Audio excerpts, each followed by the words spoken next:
I'll go ahead and get going. Thanks so much, guys, for joining us today. This is our very first webinar. So hopefully things will go as smoothly as possible. This particular webinar is one that will be dealing with true crime. So the content might be unsuitable, especially if you have little ones around. You might want to send them to a different part of the house, or maybe move to a different part of the house yourself, or outside if you're not in California where it's blazing hot today. Also, if you are uncomfortable yourself, maybe hearing stories that do contain violent acts, now might be a good time to step away from the webinar. This will be recorded, so you will be able to watch it at a later date. So if you need to leave the room or you need to log off at any time, I will try not to be offended. And you can watch it on our YouTube channel, the Homestead Museum's YouTube channel.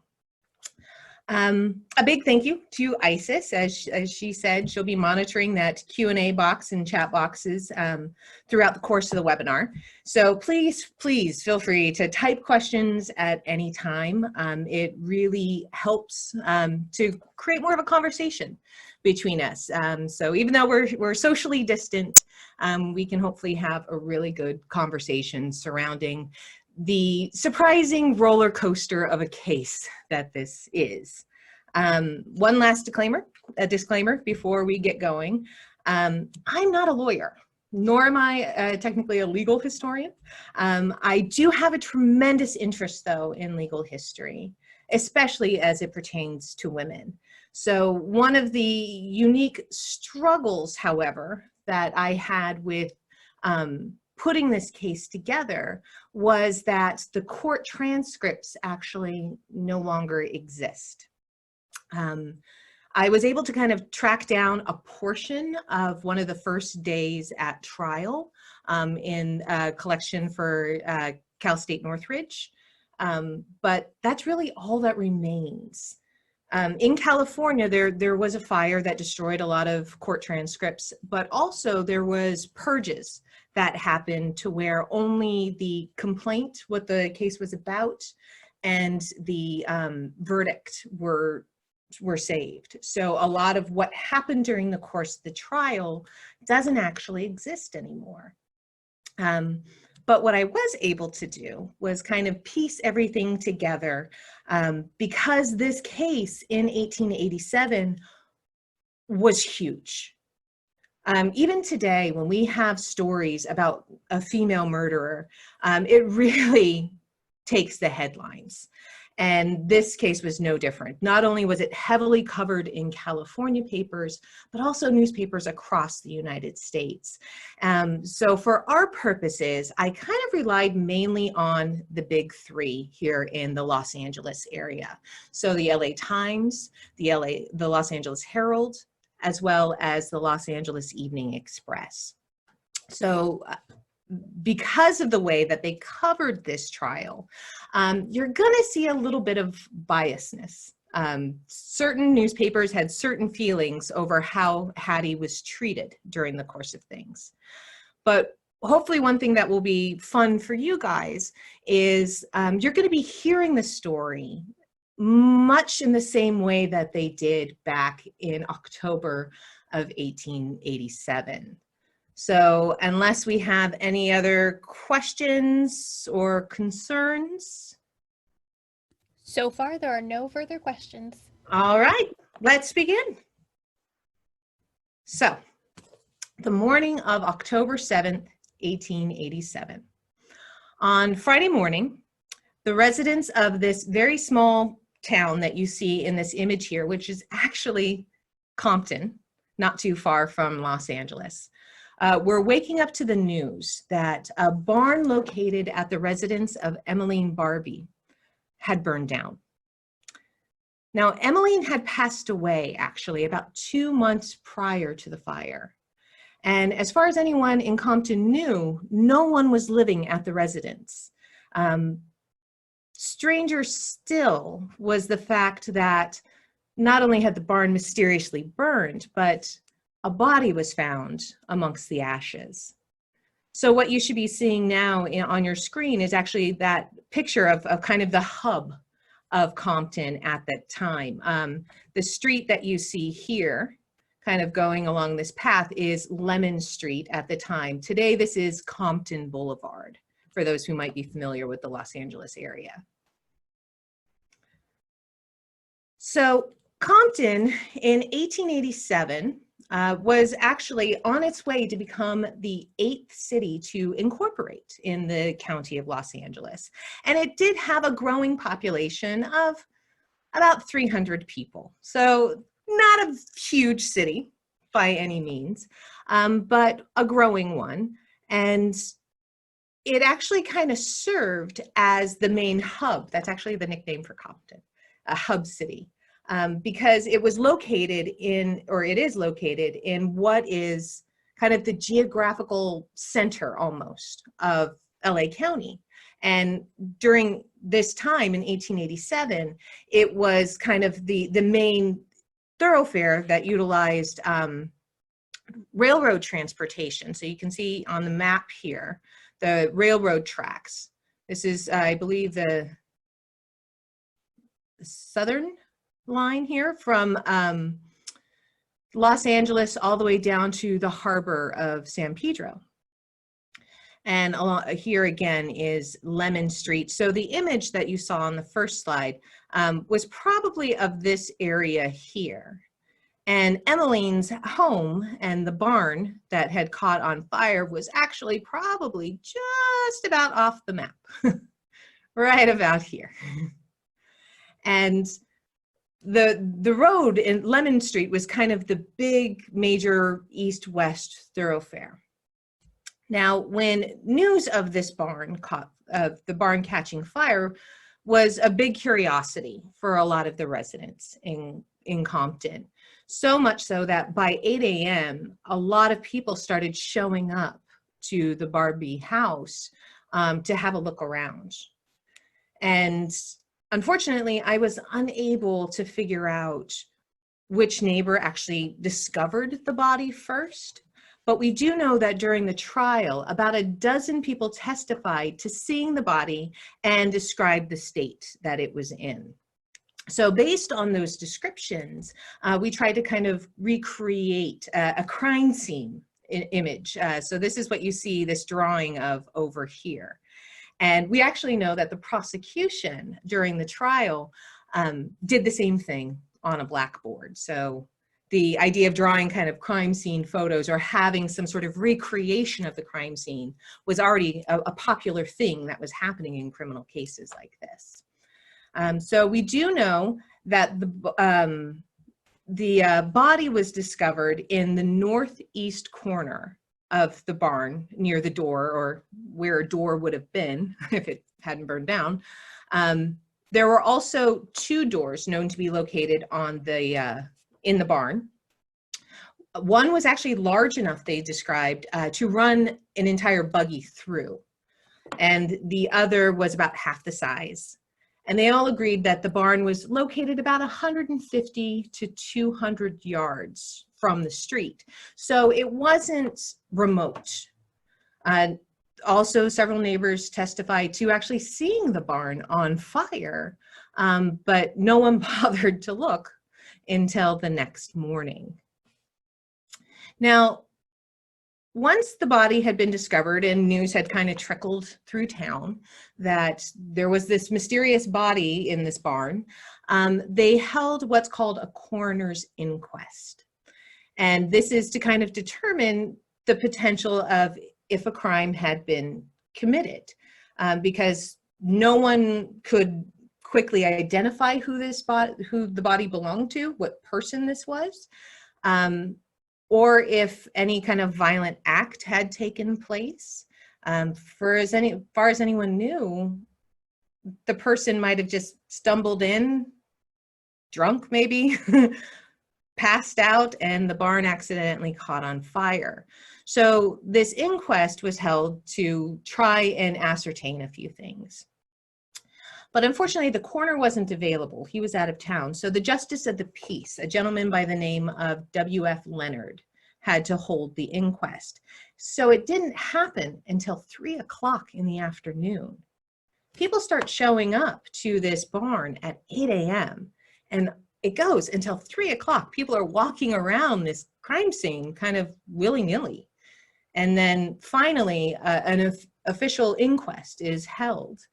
And during that, there were a couple of ideas that they started to kind of grasp onto to try and figure out who this person was. There was also certain things that were testified to how everything looked when the body was first found. So this is how it was described. It was found lying amongst the ashes, face down, with the right arm doubled underneath. So that's what you see here. Now, also everything that you see that's kind of in that pinky peach color, the lighter color, are more for reference points because those extremities had actually all burned away. So at the time, they weren't even sure necessarily of what gender they had, how old a person it was. They really just had a torso and part of a head. They also described that they believed that the left arm was extended out above based on where a piece of the shoulder bone, or this bone here, was kind of protruding from. As I mentioned, all the lower extremities and anything that was kind of uncovered had kind of burned away during the fire. The back of the body and the head were badly burned, and they did testify to the fact that the right side of the face that had been in contact with the ground did remain somewhat intact, and that actually the upper lip retained a piece of a mustache, kind of described as sandy colored, and just a small portion of the nose. They also said that the eyes, the ears, and the very top portion of the skull had all burned away. But they did say that the jaw and the teeth were still intact and connected to the lower portion of the skull. And this would actually be pretty important because that was one of the things that they used, the dental records, to determine who this person was. Another thing that people noticed during the inquiry that they testified to was that they saw a small hole. That's what this kind of darker orangey color is there in the skull portion. Right above where the left ear would have been is where they testified to seeing that hole. And actually, a number of people testified to putting their finger in it to try and determine the diameter, the circumference, I should say, of the wound. Many testified that it was approximately 1 7/8. So I guess if you kind of squeeze your fingers together, you can get a general idea of how big this hole was in the skull. But no one testified to actually hearing shots in the vicinity over the course of the evening prior to the body being found. Some identifiable clothing actually still remained intact. Some of it, they said, though, that it must have been doused in coal oil or kerosene at the time. So everything that, again, was kind of on the lower side, on the right side of the body that was in contact with the ground stayed intact. So there was remnants of a dark colored suit with a red kind of check pattern through it. So sounds pretty spiffy. Also found amongst the body and amongst the ashes was a single die from like a dice game, as well as a horseshoe tie clasp, a scarf pin, some paper with some writing on it that was in an inside pocket on the right side, and cufflinks that had a lighthouse design on them. So after the inquest, the justice of the peace took the remains and the items and took them actually to a harness maker shop just down on Lemon Street and locked them up, because the next day he wanted to have the body autopsied to try and ascertain some sort of cause of death. Now, it's actually been since about 1853 that in the United States, autopsies have been kind of commonly performed when a person's death seems perhaps connected to a crime. And since the coroner's inquest didn't really understand what they were looking at, he really wanted to bring in doctors to maybe better ascertain what might have caused this person's demise. So he actually brought in two doctors. One was Dr. Whaley, who had actually been there during part of the inquest. And the other was a gentleman by the name of Dr. Downs. And while they were performing the autopsy, they noticed a few things that were completely missed at the inquest. So Dr. Whaley testified that he, again, observed the body laying somewhat on the right side, face downward, and the left arm kind of extended over the head again, and the right arm underneath the body. So this is kind of the reverse angle to kind of give you an idea of how the body might have been laying on the arm. And from that, he concluded that, and I'm going to quote him here, while limp and pliable, the body had been dragged into the barn by the left arm and dropped. The left shoulder seemed higher than the right, as if the body had been dragged in and the arm dropped, allowed to remain. He also stated that he was of the opinion that the person might have been alive directly before the barn was burned. Now, when he began to examine the remains, he did find a portion of the brain that hadn't burned in the skull. And in that portion of the brain, he found some blood seepage there, which led him to believe that there was an injury there when the person was still alive.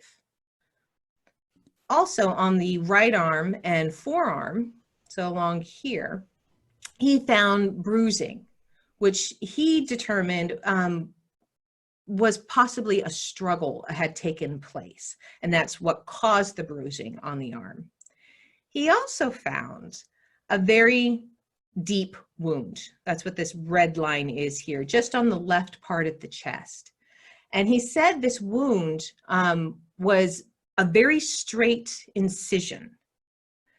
He said it went approximately 3 to 4 inches in length, and it began here at the clavicle, just near the collarbone, and the depth of which reached the rib cage. So this was a pretty dramatic cut to take place.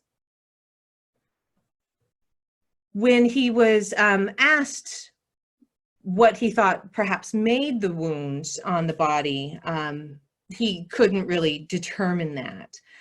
He also believes that the wound on, all the wounds, the bruising, the cut, had to have been made prior to death.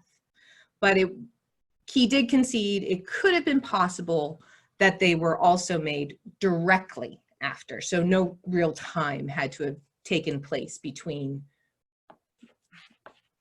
the person dying and the wounds being made before the body was set on fire.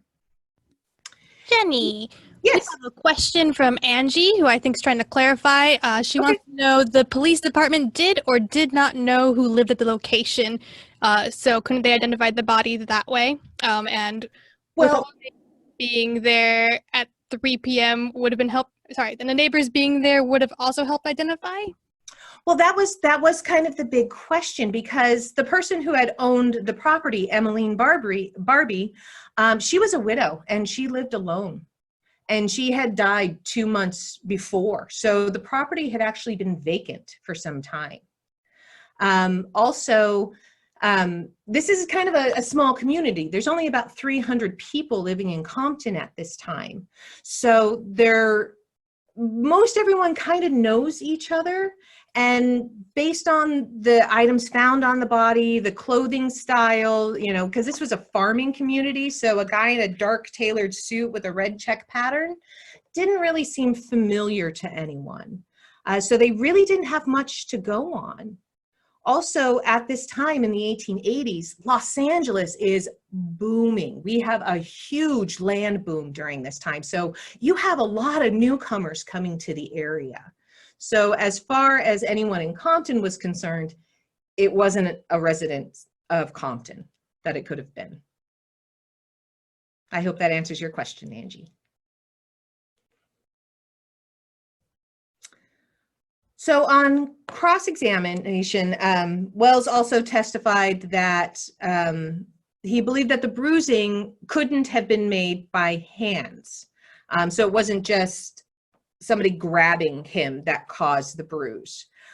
He also couldn't account for the incision, which again, he said was a clean cut. Now, Dr. Downs pretty much agreed with Dr. Whaley's findings. He did concede to a couple of different points, though. He stated that the brain bleed might have been due to a bullet, but no bullet casing or remnants were found in the brain or anywhere in the barn. He also possibly suggested that the blood seepage could have happened due to a severe blow to the head. He also determined for himself that the bruising on the forearm might have been due to a result of a hard blow, or perhaps even a fall based on how the bruising took place on the arm. But he had a different notion for the bruising on the chest. He thought that it could have possibly been done with a hammer because they measured the blows measured about 1 inch in circumference and appeared to happen as a series of blows versus a general kind of spreading of a bruise.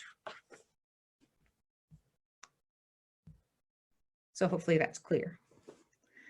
So the autopsy happens on Saturday, the day after the body is discovered. And by Monday, the Compton Justice of the Peace actually reaches out to the Los Angeles City Chief of Police, a gentleman by the name of Patrick Darcy, who actually was just made Chief of Police about a month prior. Because they had no idea who this person might have been, they thought perhaps maybe they came from Los Angeles. And so they, even though that they had buried the body in Compton already, or the remnants, I should say, of the body in Compton, they did bring the items found with it to Darcy to maybe see if anyone there would be familiar with these items and could potentially lead to an identification.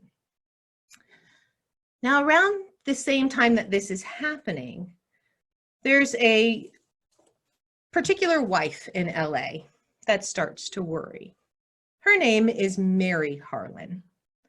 And Mary had last seen her husband on the evening of October 6th, the day before the body in the barn is discovered.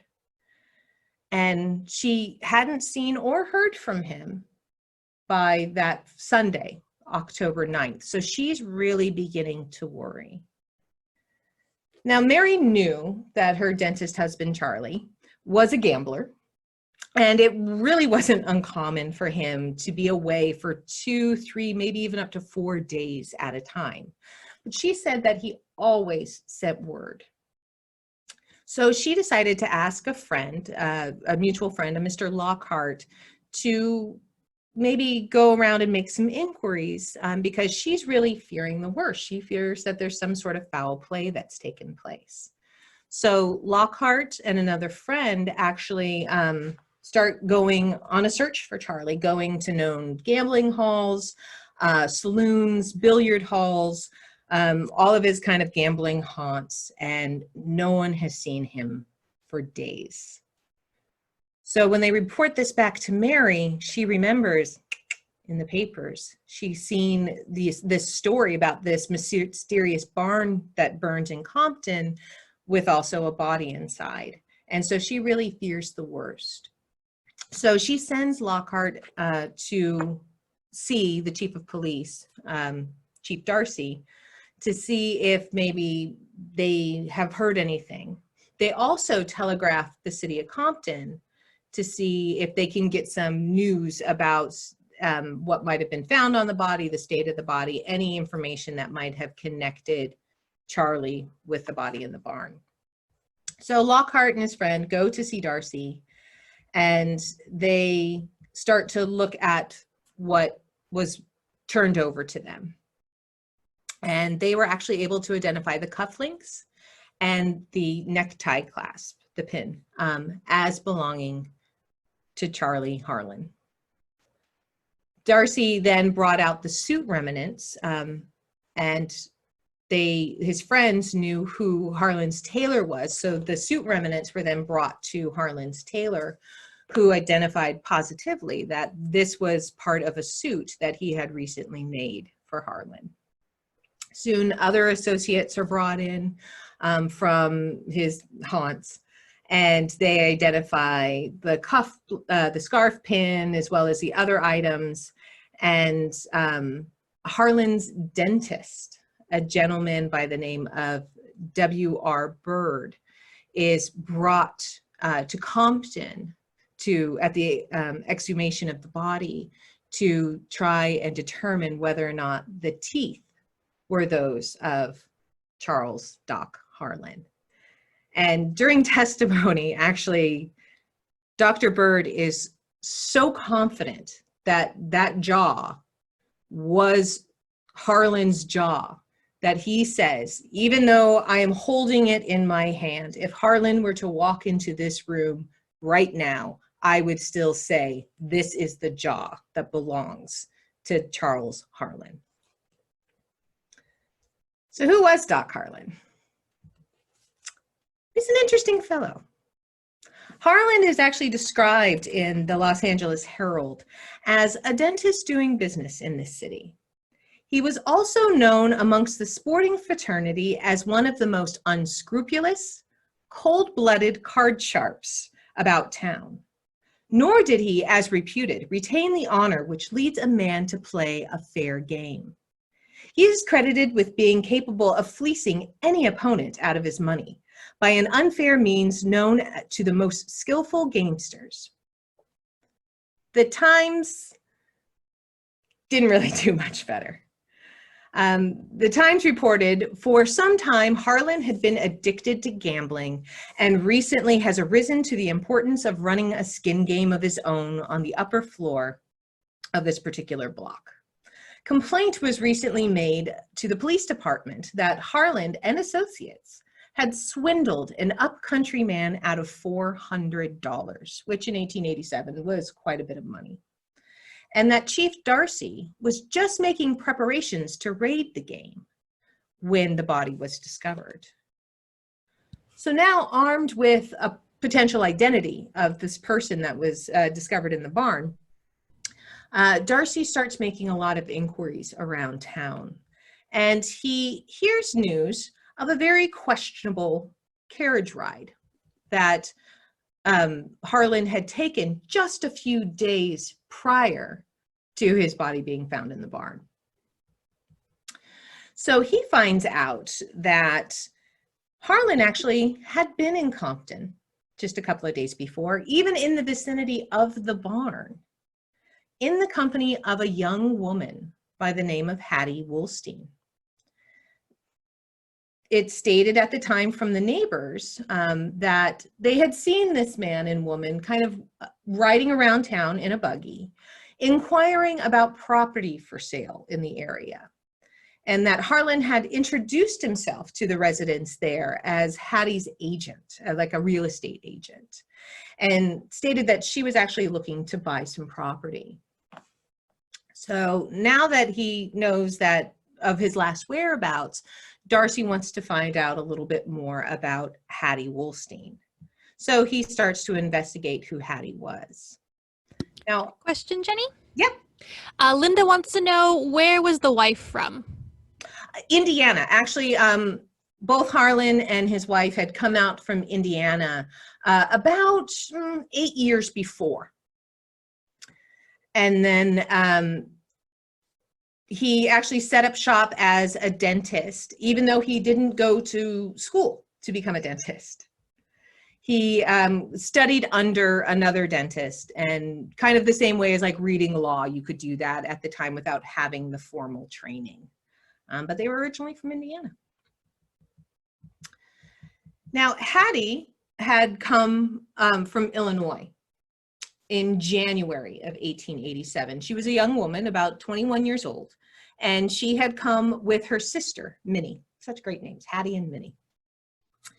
Now, when the two arrived in LA in January of 1887, they actually took jobs as domestics, as servants. And they stayed in their jobs until about June of that year, where they then quit their jobs and started sharing a room at a boarding house on Fort Street, which was located in kind of the downtown area of LA.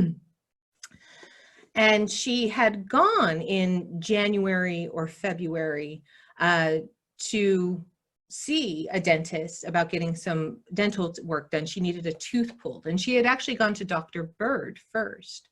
But this was work that Dr. Bird didn't do. So he took her over to Doc Harlan to have the tooth pulled.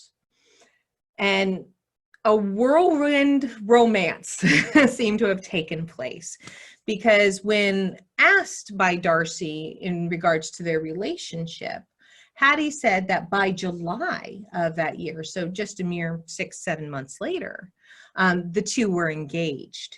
And she claimed that she had no idea that he was already a married man at the time. So after meeting with Hattie, Darcy lets her return. But then he starts to kind of question some of her statements. He thinks things don't quite add up. So that on Wednesday, October 12th, he brings her back in for some more questioning. And she, again, goes through the whole story of how she had met Harlan. And then she starts to tell him that, yes, we did go to Compton 2 days prior to his body being found. And we were looking at property for us to buy. And she also states that he came to her house on the evening prior to the fire, but that he only stayed for a few minutes. And then she hadn't seen him since.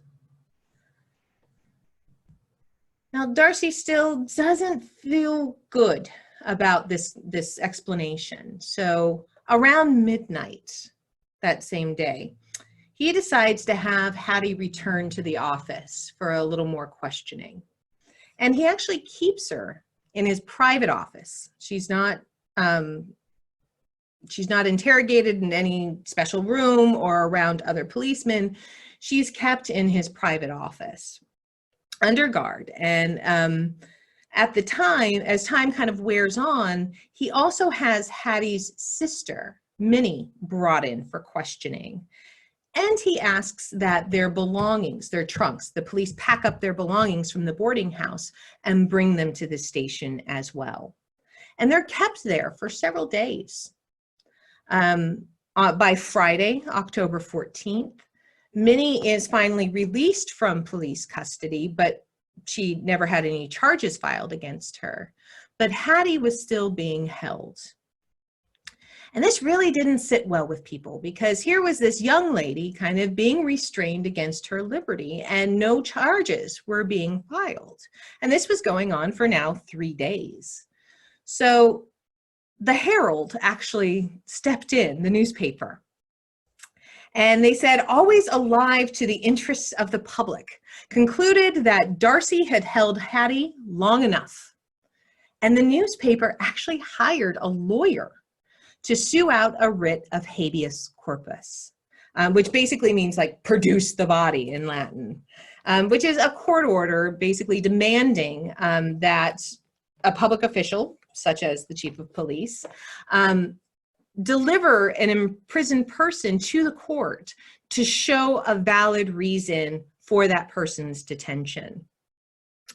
And again, believing that she was being illegally restrained of her liberty, Darcy was now compelled. He had to bring her in. But before he did, he and one of his sergeants, Sergeant Jeffries, swear out a complaint. So they do file charges against her for murder. So I kind of imagine, Hattie there with this attorney, making this argument before the judge of, she's being restrained of her liberty and she must be released. And then the district attorney of Los Angeles, Attorney Dupay, comes running in with a warrant for her arrest. And Hattie is officially charged with murder. And this was how the complaint was written, the charges were written. And this is probably one of the most dramatic complaints I think I've ever come across. The complaint was that she did unlawfully, wickedly, willfully, feloniously, of her malice aforethought, with deliberation and premeditation, slay, kill, and murder one C.N. Harlan by shooting him in and upon his person, body, and head with a deadly weapon, to wit, a pistol. So now that she was being formally charged, she was returned to the custody of Darcy, who then took her to a lower court to be arraigned on the murder charge where she pled not guilty. The court then determined that she should be held without bail and was allowed to be taken back into custody by Darcy. So the writ didn't really get her released at all. It did, however, kind of prompt things to move a little more forward. And when Hattie then returned with Darcy back into that office, she excused herself to use the restroom. Her sister Minnie had also accompanied her back to Darcy's office. And seeing that it was taking Hattie a little bit of time, Minnie decided to go check on her. And when she did, she found what she described to be a pretty harrowing sight. Minnie ran back out into Chief Darcy's office, hollering, "She has killed herself, she has killed herself." And Darcy, believing that Minnie actually had something to do with this, exclaimed, "You have killed your sister, damn you," and had Minnie strip searched and held by the police, though they never found anything, and charges were actually never brought against Minnie for assisting in the suicide attempt. They also then quickly called for a doctor, had her stomach pumped, had all kinds of rousing agents given to her. And that evening of the suicide, once they determined that she was going to pull through, one of Darcy's men, again, that Sergeant Jeffries, who helped file the complaint, spoke to reporters. And I again kind of imagine this as him coming out of the police station, perhaps standing on the steps with a gaggle of reporters standing around. And he starts to tell them a confession she had made. He says that this confession happened when no one else was around. It was just Jeffries and Hattie in the room together. And she said, he claims, she said that Harlan had come to her home on the evening of October 6th, and that they decided to go for a ride. So he didn't just stay for a few minutes. They went for a ride that evening. When they left her home and walked over to a livery stable where you could rent a horse and buggy, Harlan had noticed two men standing by the gate there that he didn't want to interact with. So he sent Hattie to go and rent the horse and buggy, and he would meet her down the road. So she did that.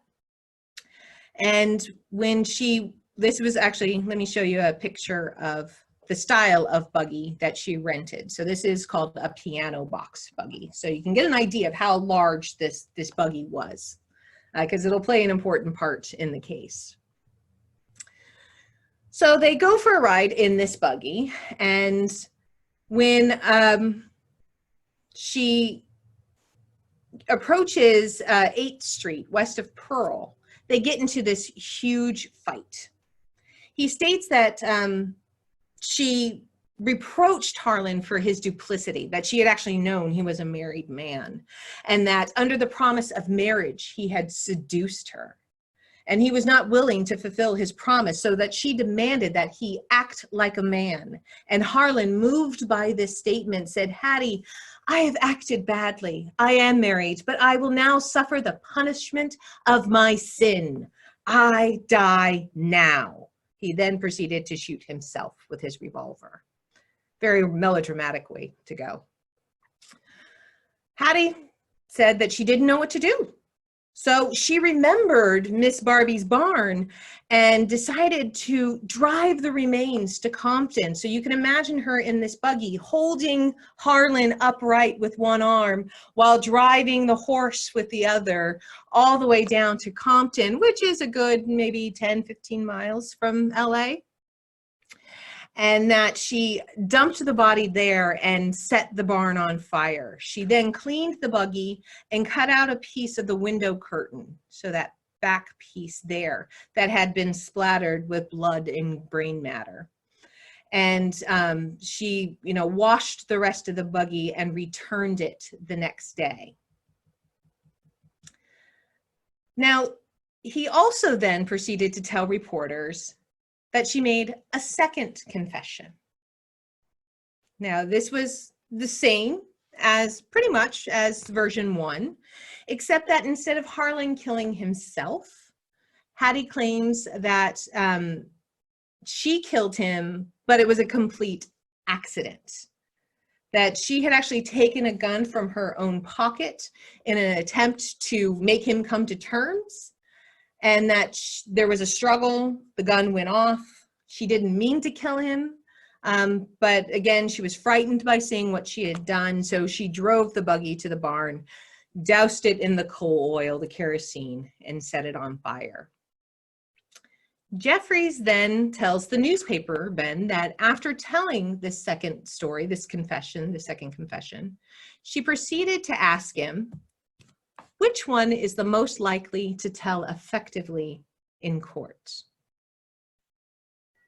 And he stated that he told her, "Miss Hattie, just tell the truth and you'll probably get away scot-free. Tell me where you hid the pistol." He then says that she actually informed him that she took not only the pistol, but Harlan's watch, and actually hidden them in a gum grove, and that she rode out there the next day with Darcy to retrieve it.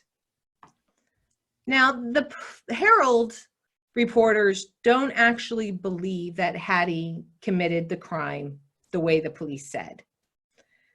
They say that there are actually elements of improbability in this story, which are obvious, not to speak of the extreme doubt that a young girl would have the nerve to bear up throughout so terrible an act of cruelty and crime. And the police agree with this also. And they start to offer their own theories about how Hattie could not have done this act alone. That actually she made these confessions as a way to conceal the actions of an accomplice who they believed had to have been male. So one of the rumors that really starts kind of floating around in the papers over the course of the next couple of days after Jeffries holds this kind of impromptu press conference is that Hattie and Minnie's cousin, they had a first cousin by the name of John Oliver, who had come from Illinois as a redress for her wrongs.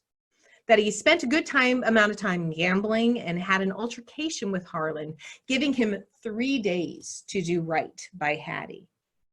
On the evening of the ride to Compton, Oliver precedes them and hides in the barn. Hattie brings Harlan into the barn and begins questioning him about his reluctance to marry her, and Harlan admits he's married, which Hattie, of course, already knew. And then during a heated exchange between Hattie and Harlan, the newspapers claim that Harlan pulled out a gun and said, "Well, I will kill myself." And that Oliver then came from the shadows and said, "No, I will kill you." Again, the melodrama at this time, very high. He killed Harlan and then used a pint of kerosene, which he just happened to carry on his person because he had some sort of skin ailment, doused the body and set it on fire. So other newspapers wanted to verify this story. And so a lot of journalists went to Minnie, Hattie's sister, to ask about this first cousin, John Oliver. And she stated, "There's no such person." We have a question from Deborah. She wants to know, what did she use in the suicide attempt? Was it pills on her person, chemicals in the bathroom, or something else? Chloroform. She drank chloroform. There was a small vial that she apparently had hidden on her person, and that's what she drank to try and commit suicide.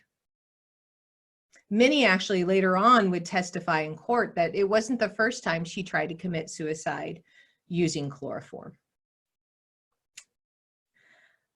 Other theories that start to abound. One was actually pretty interesting because it came from Mary Harlan, Charlie's wife. Her theory that she gave to the papers was that her husband was in the habit of gambling. He always carried with him from between $500 to $1,000 on him, that he always carried on an inside pocket. He had an accomplice, she says, that played their particular game together. And she told the newspapers that she believed that her husband and that man, whom she says she never saw before, went to Compton to start a game. And if they did, Charlie went well fixed. He was carrying quite a bit of money on him. She also says that Charlie carried on his person at all times a diamond ring, like a pinky ring, and a gold watch and chain worth about $300. So it was Mrs. Harlan's opinion that it must have been her husband's accomplice that he ran a game with that actually killed him and stole his money and valuables. Now, a few days also, she says, before he disappeared, Harlan had gone to his wife and said that he had won a large sum of money from a fellow gambler. So you might remember back in the Times article where they said that he had won a large sum from an upcountryman, and that the police were actually getting ready to raid his game. So he told his wife that he had won this large sum of money from a fellow gambler, and that he actually felt that the man might have felt some ill will toward him, and that he feared that the person would get even in some way, though Mary Harlan claims that her husband never told him the name of this person. Another kind of theory that began, actually quite a few theories, a lot of conspiracy theories kind of start abounding at this time. One theory was that it actually wasn't Harlan's body that was found, but it was the body of John Oliver, that first cousin, that the two men had their teeth filled in the exact same way. And another theory that was pretty popular at the time was that it was revenge, that Harlan had killed a gambler by the name of Murphy. And some of his friends sought to, seek their revenge and silence Hattie in the process. Now, just days before the preliminary hearing takes place. So Hattie's been arrested. She's been formally charged. Now they're going to have this preliminary trial to see if there's enough evidence to bring a formal case against her. While this is happening, articles are popping up in the paper that make certain allusions to Hattie's past. Things that may seem a little suspect, especially about a previous friendship that Hattie had. So the first story about Hattie and her sister Minnie that really starts to make the rounds is that in October of 1886, the year prior to all of this, Hattie and Minnie are living in Peoria, Illinois. Shout out to any Illinois people who might be watching. That they were accused while there of stealing a watch. Now, supposedly the girl's father, Henry, paid for it and sent the girls from Peoria to Chicago. And from there, they went to St. Louis, then Kansas City, then Denver, and then finally arrived in LA in January of 1887. And again, they go to work as domestics, as servants, until June when they leave their jobs and get a room together. Now, during that summer, that June, July, around the time that she's getting engaged to Doc Harlan, a woman by the name of Mrs. Emmeline Barbie comes to stay at the boarding house. And the reason Mrs. Barbie comes to the boarding house is because she is undergoing some medical treatments. Unfortunately, I couldn't find what her ailments were. They were pretty vague in the papers about that. But that she had to stay at that boarding house while she was undergoing treatment. And while there, she struck up a friendship with Hattie. And actually, when it was time for Emmeline to return to Compton after her treatments were completed, she asked Hattie to come and stay with her for a couple of weeks.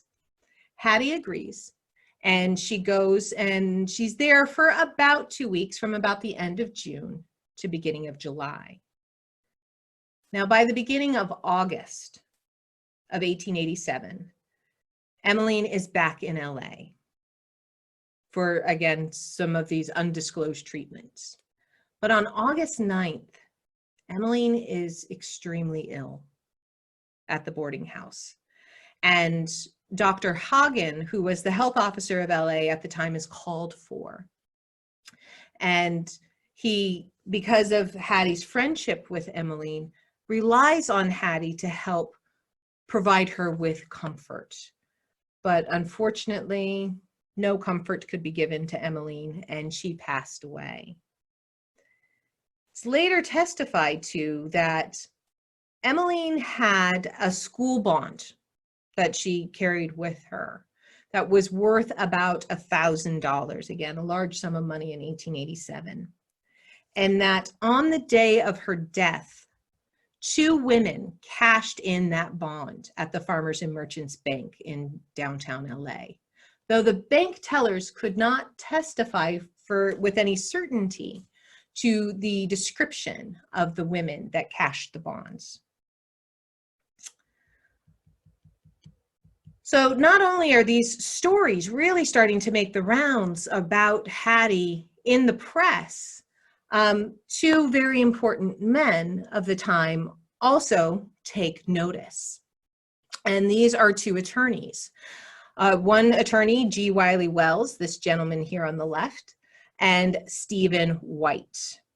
Now, Wells was a well-known criminal defense attorney. So was Stephen White. But Wells also had a particular set of skills. He was very good at defending women, especially women who were on trial for murder.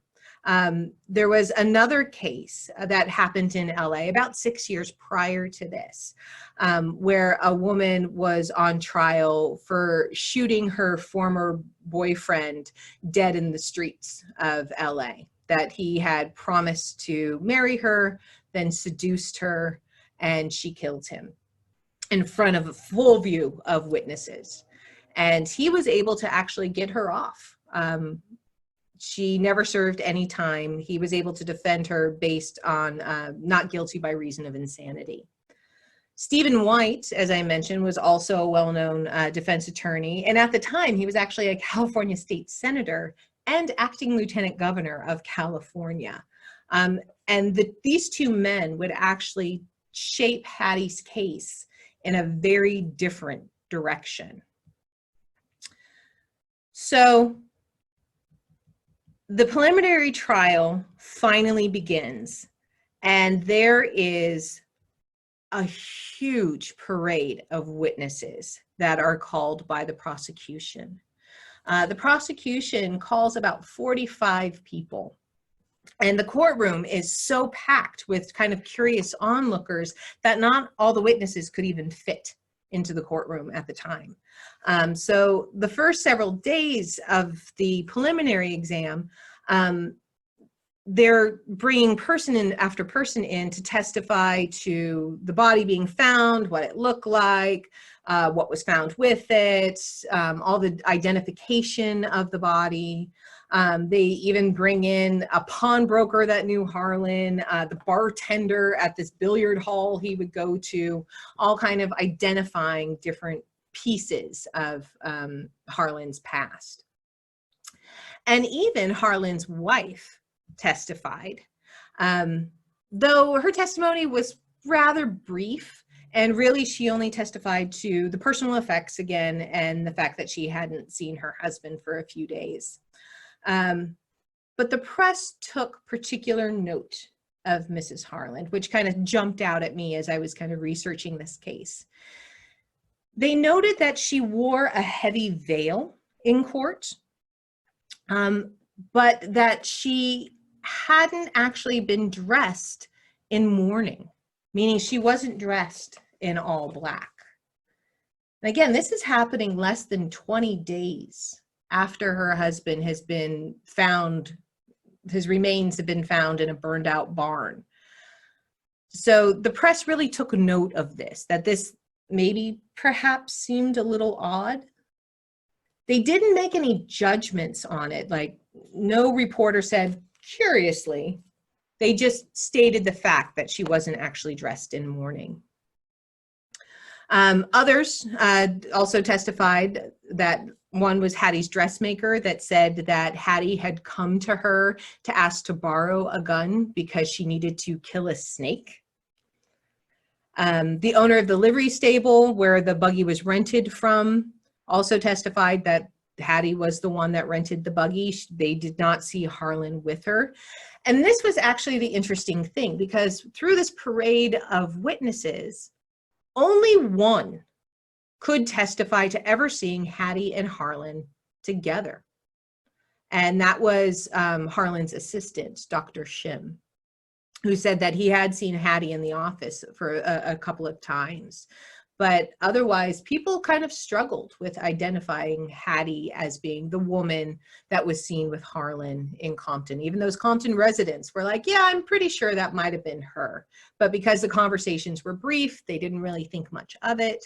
No one really gave a lot of definitive statements that, yes, this is the woman, I am certain of it. Now, the exam is kind of postponed for a couple of days because Stephen White's called away, but when the trial resumes, a curious thing happens. Mrs. Harlan leaves town. She returns to Indiana, and she never comes back, ever. She stays away, even through the trial that will happen. But the attendance to the courthouse remains significantly high, especially among women. And this is very unsettling to many. There's lots of editorials kind of written at this time in local papers trying to dissuade women from going to this preliminary exam, stating that women shouldn't be exposed to such horrific and unsettling topics. However, in the women's section of local newspapers, usually titled the Women's Department, there was a lot of discussion about the trial, and these were sections that were often written by women, and the women there advocated that they said it was the duty of a woman to attend the trial so that the accused may see other womanly faces about her. Because at this time, you don't have many female attorneys. You have maybe 2 in the entire state at this time. Women are not allowed to serve on juries. That doesn't happen in California until 1917. So you have this solitary woman kind of surrounded by the sea of men telling, this horrific story that she claims happened to her. And if she's going to be forced to recount this, she should see a friendly face in the audience, was what a lot of women felt at this time. Another interesting thing that took place was that Darcy does take the stand. And he does recount the confessions that are made to him. And he also states that, well, again, these were all happening kind of one-on-one. Nobody else was in the room, and we didn't really write it down. So you're going to have to take our word for it that this is what she said. So based on this evidence, also interestingly enough, the defense offers no testimony or any witnesses of their own. They're going to let this trial kind of happen. So Hattie, not very surprisingly, is indicted for murder, and she also receives no bail. She's formally indicted on November 25th. So now we're going into about a month and a half of this. And then she's arraigned on the 29th, but she doesn't plead guilty until December 1st. And then there is a series of postponements. So the actual trial of the people of California versus Hattie Woolsteen doesn't actually happen until April. And during the jury selection, the prosecution asks the jury pool a set of 3 questions that by today's standards probably seem pretty surprising. But in the 19th century, this idea of kind of putting a woman on trial for a very violent murder seems pretty implausible to many. There's really this genuine idea that women are not capable. They physically cannot do these kinds of things. So the prosecution was really challenging in some ways these gender roles by saying, nope, we really think this woman did it. And I love this particular headline because they say 11 true and lawful men obtained at today's session who have no scruples in hanging a female who is proven guilty. Now, the reason that headline is there is because of the questions that were asked. The first question that was asked was, would you bring a verdict of guilty upon circumstantial evidence where there was no reasonable doubt as to the guilt of the defendant? So in a way, the prosecution was acknowledging that they did not have a cut and dry case, that some of the surrounding, elements of this particular case were based on things that they didn't have physical evidence for. But they're asking the jury, as long as you don't have any reasonable doubt, would you still find the person guilty? The second question they asked the potential jurists was, are your opinions such that in a case where the defendant is female, that you would hesitate to bring in a verdict of guilty in which the offense is punishable by death? So in that newspaper headline, they apparently had feelings about hanging a woman, but the prosecution wanted to make sure that the jurists that were selected had no similar compunctions. And then the last question was, would you require stronger evidence to convict wherein the defendant is a female? Is the circumstantial evidence going to be enough for you? And they found enough men who agreed to these 3 points in order to have the trial begin, which finally opened on April 3rd. And pretty much the prosecution's testimonies, the witnesses they call, are all very much the same. But there is an interesting thing when Darcy again takes the stand.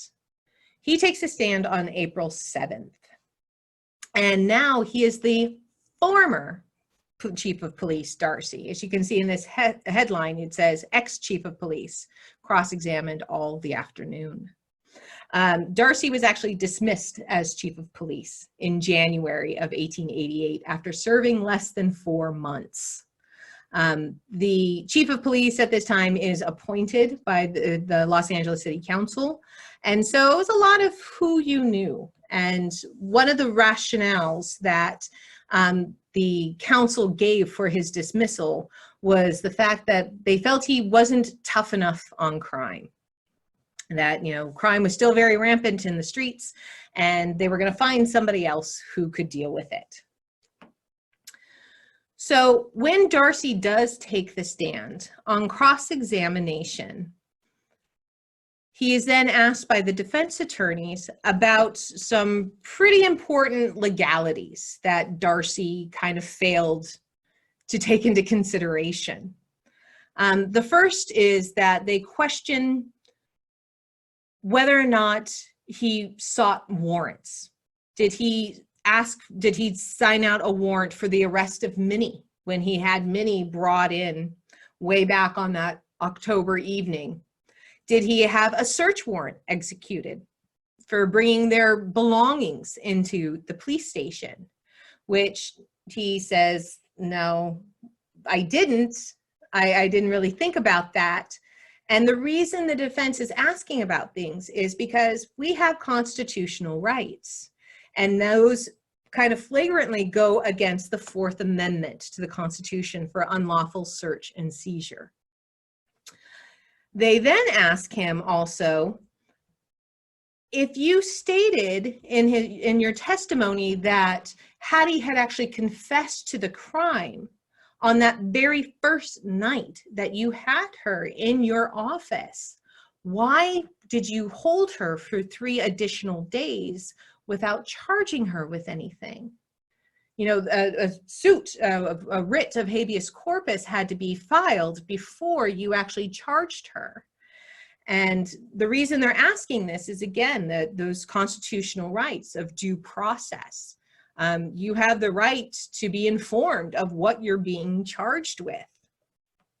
And in response to this, Darcy stated that he considers himself only an amateur.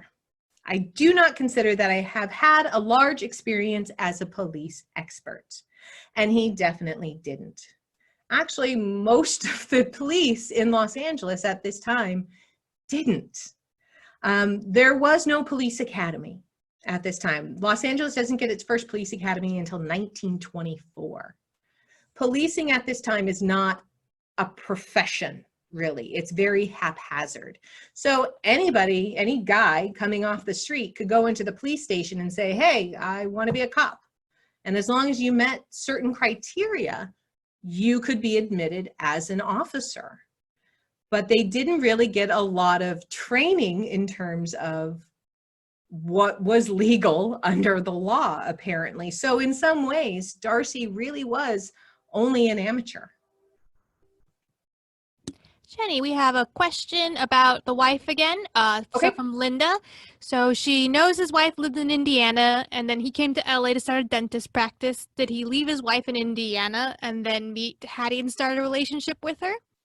No, actually, Mrs. Harlan does testify to knowledge of Hattie, that her husband was handling some business for her. But she followed from Indiana soon after. Remember, Harlan and his wife came to Los Angeles from Indiana about 7 years prior to all of this happening.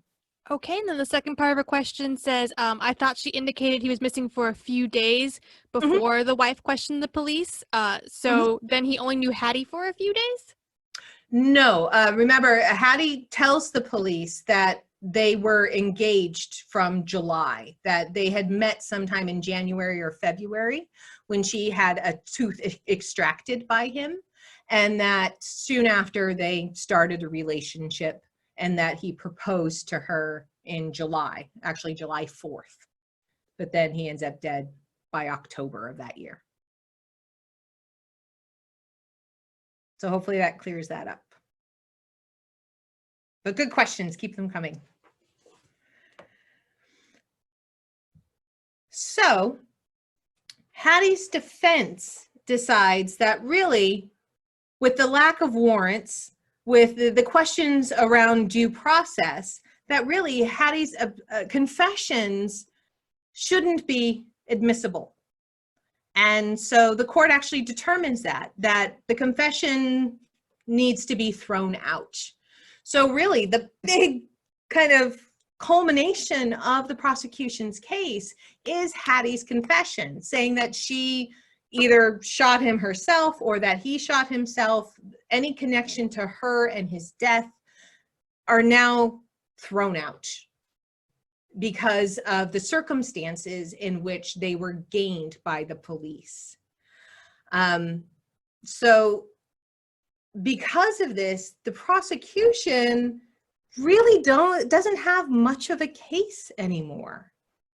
And I think this is also the reason why the defense during that preliminary examination really didn't call anybody. They didn't want to show their hand. They wanted to see what the prosecution had against Hattie, and they found a way to work around it potentially. And then also in a very strange step, they actually put Hattie on the stand. Now, this typically does not happen in a murder case. On April 13th, the defense calls Hattie. Actually, the defense only had two witnesses to call for their side of the case. One was Minnie, Hattie's sister, who testified that Hattie had tried to commit suicide before the time in the police station by drinking chloroform. She also testified that she felt her sister knew nothing about Harlan's murder because she attended a circus event a few days after the murder a day after the murder had taken place. When Hattie took the stand, she starts to describe a very different relationship that she had with Harlan, one that was kind of fraught with problems. And she states that he had forcibly taken advantage of her after they were engaged in July. She says that the first time it happened, she had gone to him because she needed some dental work. And while there, he prepared a concoction for her to drink. And when she awoke, she said she didn't feel very well. He told her that he wouldn't do any more work that day and took her home. And it wasn't until she got home that she realized that, as she said on trial, her clothing was soiled and that she had some pain. A few days later, she said she confronted him about it, and he stated that, yeah, I had used you, but that it didn't really matter because they were engaged. So she then leaves with Miss Barbie to Compton and stays a few days, thinking she is not going to be in a relationship any longer with Doc. But when she comes back, they kind of renew their relationship. And they actually set a date for a wedding. She then testified during the trial that she had seen Harlan riding with an unknown woman and confronted him about it. And that's when he told her he was married. She says that she broke down sobbing. She was devastated by this and claimed that even though he claimed that he didn't live with his wife and that he would divorce her and marry Hattie, Hattie was very distraught. And she agreed to see him one last time. Kind of feeling ashamed and disgraced, she went to a gunsmith and purchased a pistol with the intent of taking her own life, but she just couldn't bring herself to do it. And then that evening on October 6th, when he came to her house asking her to take a walk, she agreed, but said that it would be the last time. They then rented the buggy because he said that she looked tired, and that he started to drive the buggy along the road toward Compton, and then said, well, perhaps we will stay the night there. She says she refused, And then he continued to drive the wagon into that barn and started to unbridle the horses. And when she asked him, like, what are you planning to do? He said, we'll let the horses rest here and we'll take a walk into Compton to stay all night. She says she refused, but that he forcibly took her from the buggy into the barn, pushed her into the hay, and threw himself on top of her. She told him that she wouldn't submit to such treatment and pulled out the gun in an attempt to shoot herself.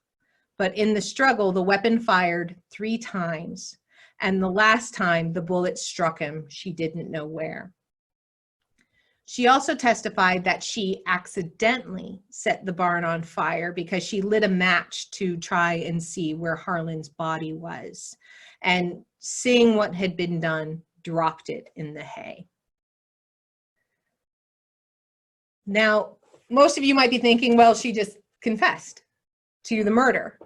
But there was an interesting kind of legal precedent kind of going on in American jury rooms in the 19th century.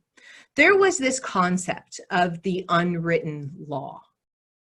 And basically, in the 19th century, there was this idea of justifiable homicide, especially when a woman was being attacked. So in this case, where it's a case of attempted rape is what she's saying had happened, she in some ways had every right to kill him.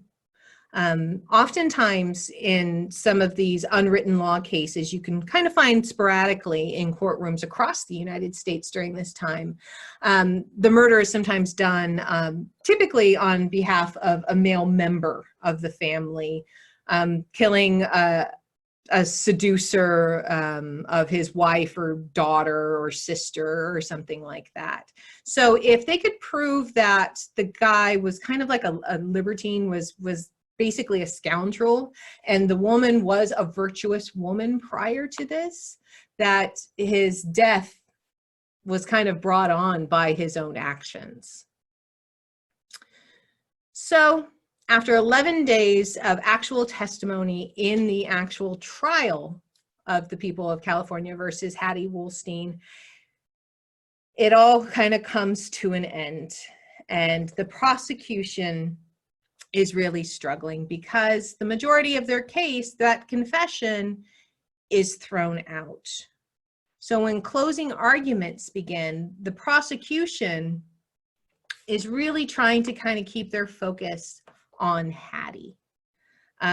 They agree that Harlan wasn't a saint, but really, what kind of woman would allow herself to kind of associate with a person like that? They focused the fact that she went around with him unchaperoned and became engaged to him far too quickly, only after a few months. And they even brought up the fact that because she neglected to take her own life, as she claims, that she purchased the gun for that purpose, why didn't she do it? And in regards to a motive, it's probably best summed up by the statement that you see on your screen from the prosecution, where they stated, "Gentlemen, hell hath no fury like a woman scorned." And the love she bore for Harlan, which was nothing but that of a wanton, basically a prostitute from the start, took this turn, and that which should have been as pure as the pearly drops of the morning's dew turned to the verest gall and sowed in her breast the seed, which afterward blossomed out in the shape of black, unholy murder.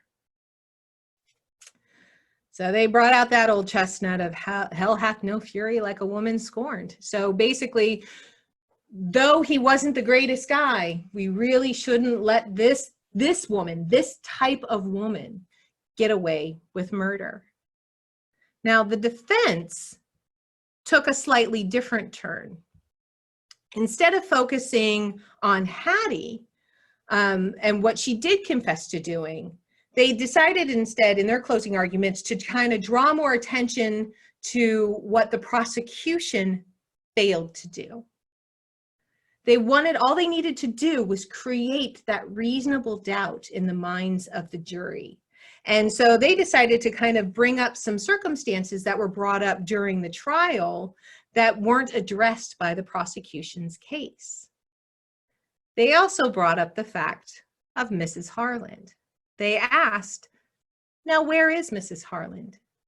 Is she here to prosecute the murder of her loving husband? No, she is not here. But there is another mystery. How came the bruises on Harlan's arms and chest and the breast also a cut?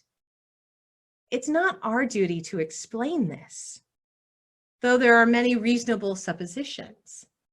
So again, all that the defense had to do was create that reasonable doubt. If the prosecution is trotting out all of this evidence, how come they chose not to explain any of it?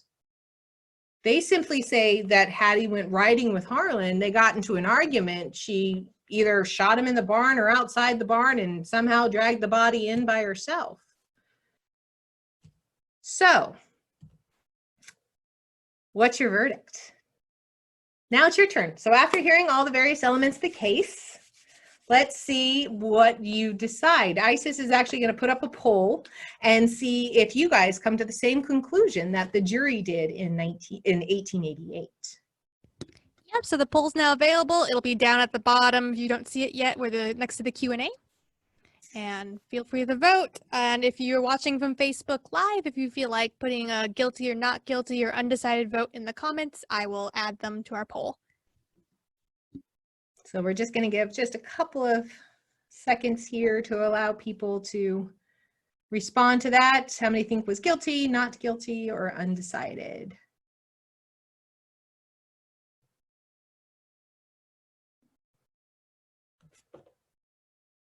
I can't actually see, ISIS, the answer. So if you can kind of let me know a general. Oh, okay. Right now we have 82% of our people have already voted. So oh, great. We're almost done voting, actually.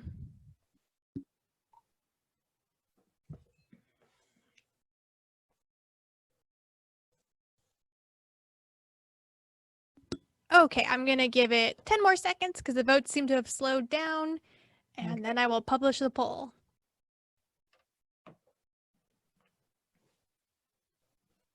Thanks for participating, guys.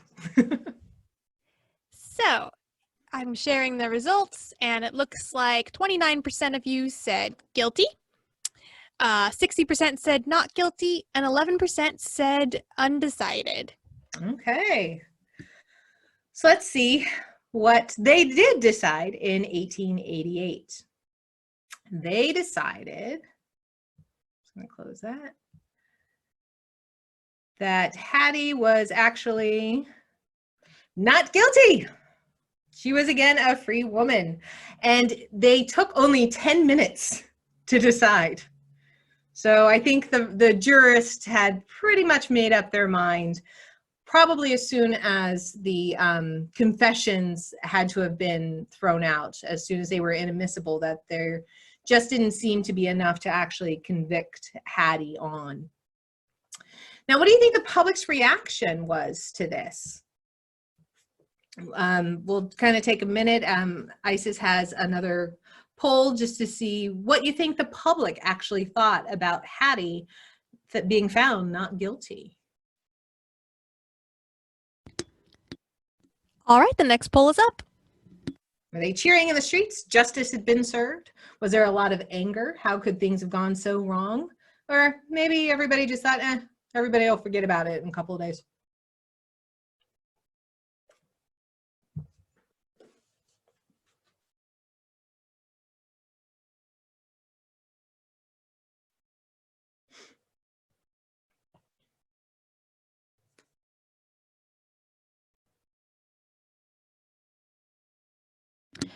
All right, I'm going to give it 5 more seconds.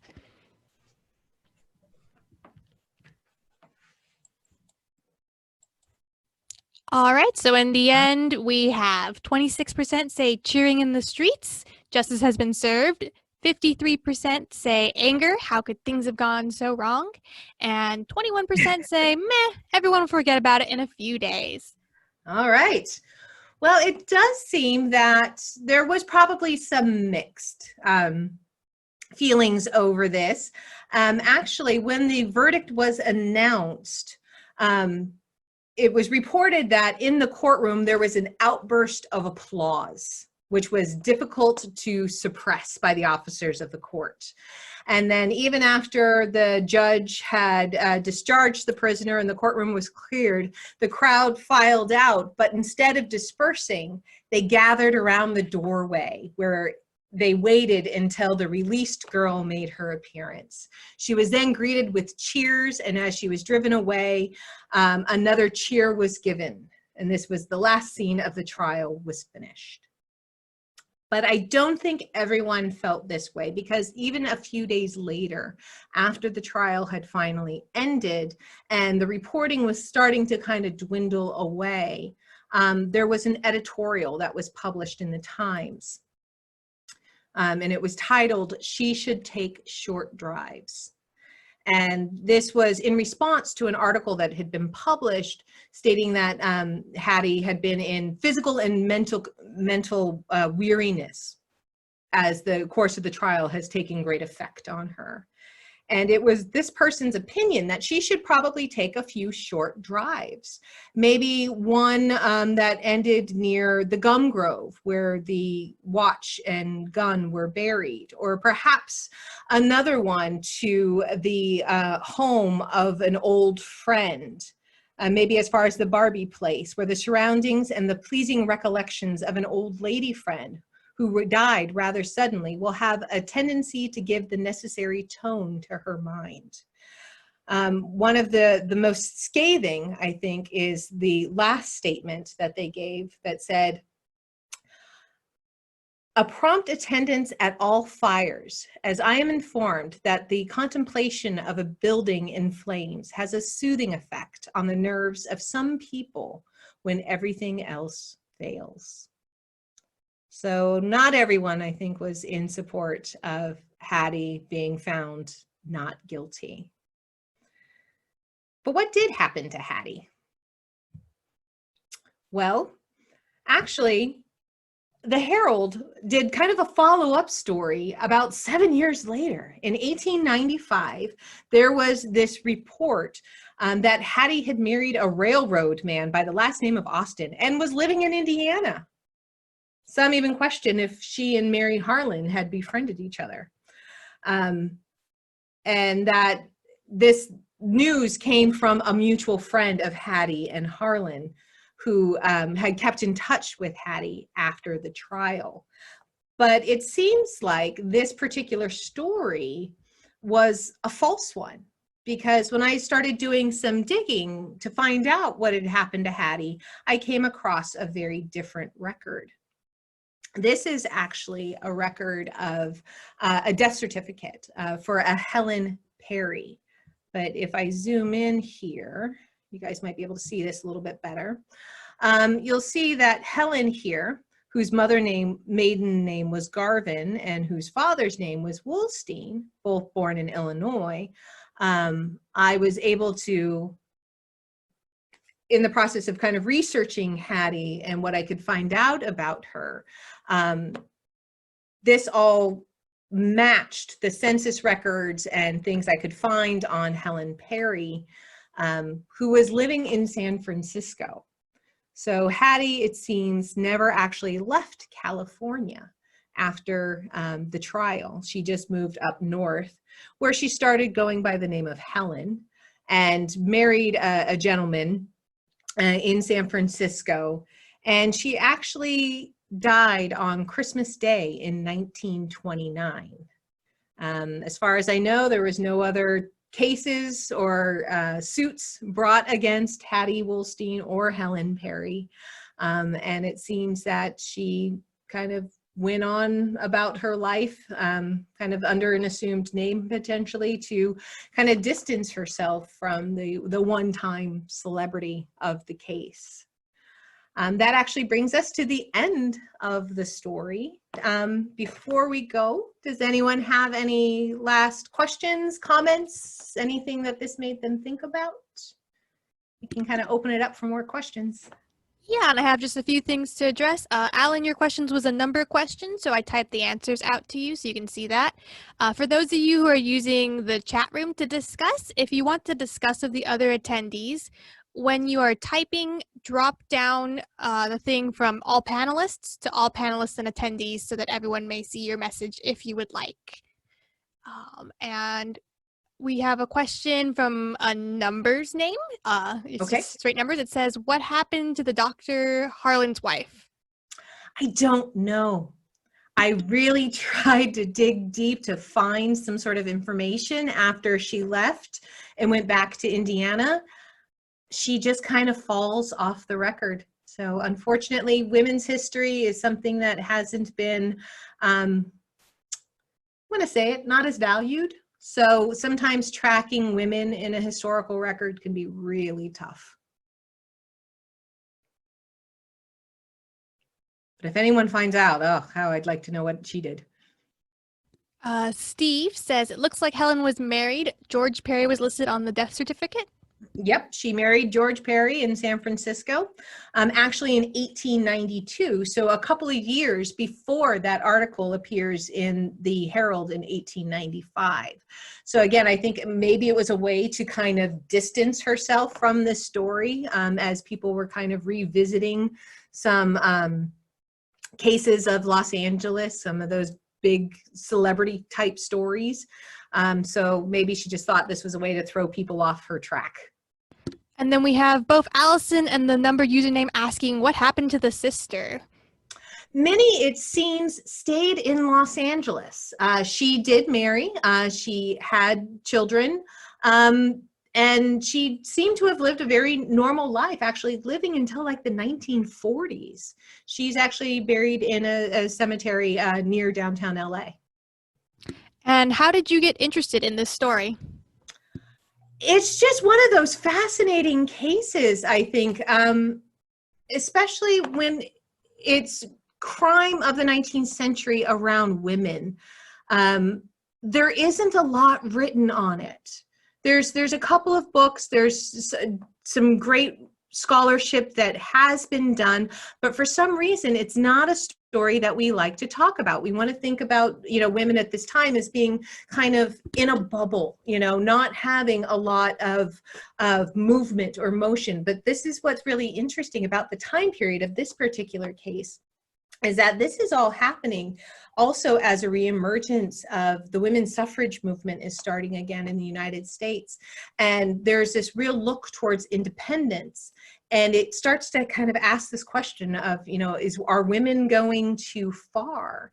And I think that's one of the reasons why this case was covered so heavily. And it's just a fascinating, interesting, twisty, turny case. And we have a lot of those, surprisingly, that are also forgotten about.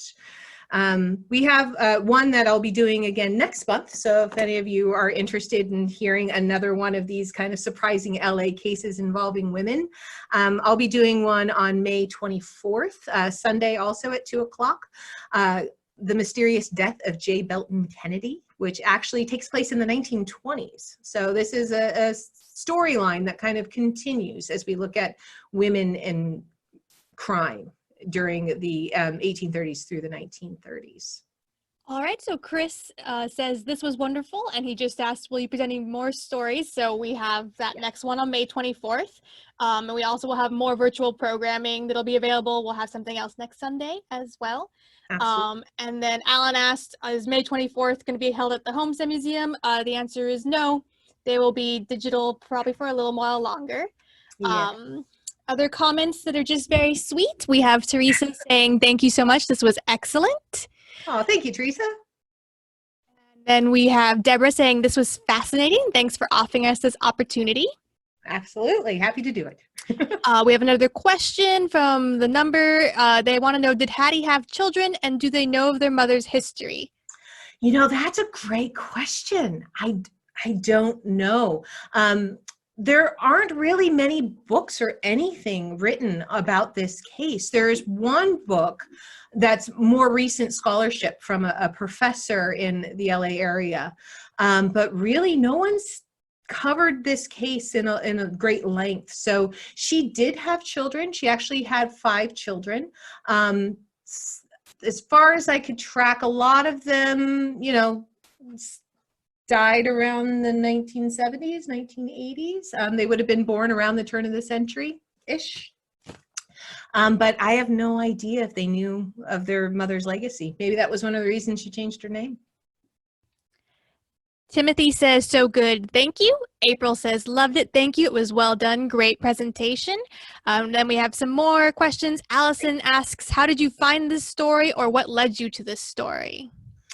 Well, this was a topic that actually sprang from another series of cases that we've been covering here, that the director of the museum, Paul Spitzeri, he has grand knowledge of criminal law of the Los Angeles area, especially from about the 1850s up through the turn of the century is more his focus.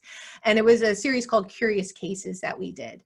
And it was just through research of certain things, I've been able to kind of come across these little pockets of notices, sometimes in reading through old newspapers when I'm researching a completely different topic, that I'll see something kind of in another column and I'll try to tag it for later. So whenever I can kind of build enough to possibly put a story together, that's what I try to do.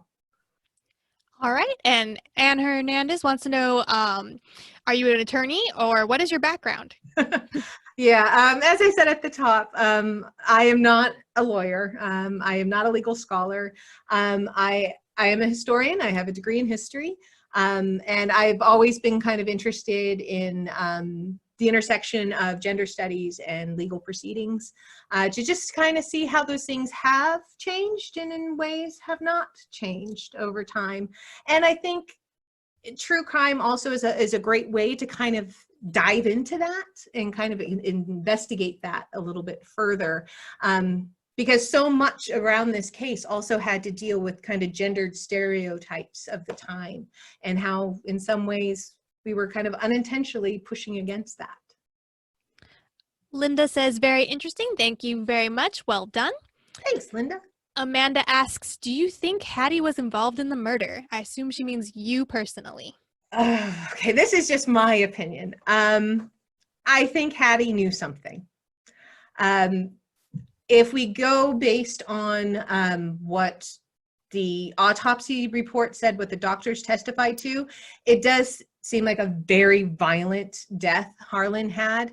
I'm sure she knew something. I kind of also feel like maybe she didn't act alone, because you just have a lot of very strange wounds that have taken place. I think Harlan might have ticked off one too many people possibly in his life. All right, we have some more nice comments. Krista says, thank you so much. So interesting and well presented. A great way to spend a Sunday afternoon. Thanks. Adrian says, this was wonderful. Thank you both for this lecture. Davina, I hope I'm saying that right, says, thank you. I feel these people were in the same social circle and all had secrets. Oh. Our numbers commenter says, thank you for teaching us about women in history. Oh, always happy to do that. Eric asks a really good question. He asks, will you be uploading more of these in this series on a YouTube channel? So female justice and other lectures are lots of programs that we will hope to be doing digital. So if you didn't catch all of this program, and that's why you're asking, we will be uploading these digital lectures on YouTube, and there will be future similar programming also happening digitally.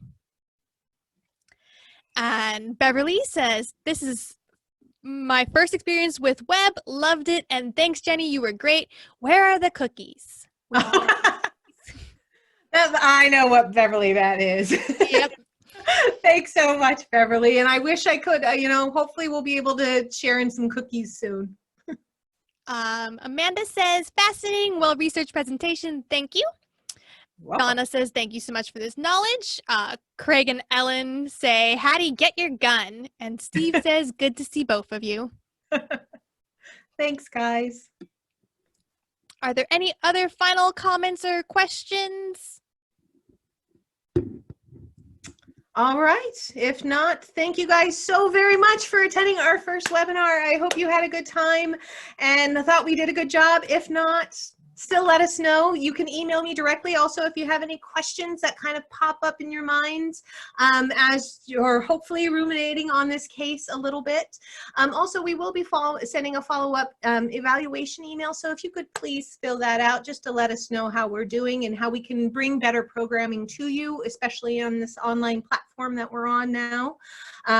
Also, follow us at Homestead Museum. We're on Facebook, Twitter, and Instagram. We also have a lot of really great webinar programs coming up. Next Sunday, the director I was mentioning, Paul Spitzeri, will be speaking on the history of Tres Hermanos Ranch. So if you're very interested in LA history, that might be a great thing to check out. Again, it'll be on the Zoom platform and also streamed on Facebook Live. That will be next Sunday at 2 o'clock. If you're looking for a new skill while we're at under our safer at home restrictions, maybe think about taking our photo preservation workshop if you want to learn how to preserve family portraits, or do some genealogical research on your own family history, or maybe you need a distraction. We do have a fiction book club that will be meeting on Wednesday, May 20th at 6 p.m. And they are currently reading Showboat. So you can all filter on over to homesteadmuseum.org to sign up for any of those programs that are coming up. They are all free and they will all be happening online. And again, I will be doing another talk next month on May 24th, The Mysterious Death of J. Belton Kennedy. It is a very twisty, turny legal case that actually took 5 trials to get through. That's how determined the Los Angeles District Attorney was to find Madeline Obenchain guilty of murder. So thanks so much, guys, and hopefully we'll see you again soon. Thank you. Have a good afternoon.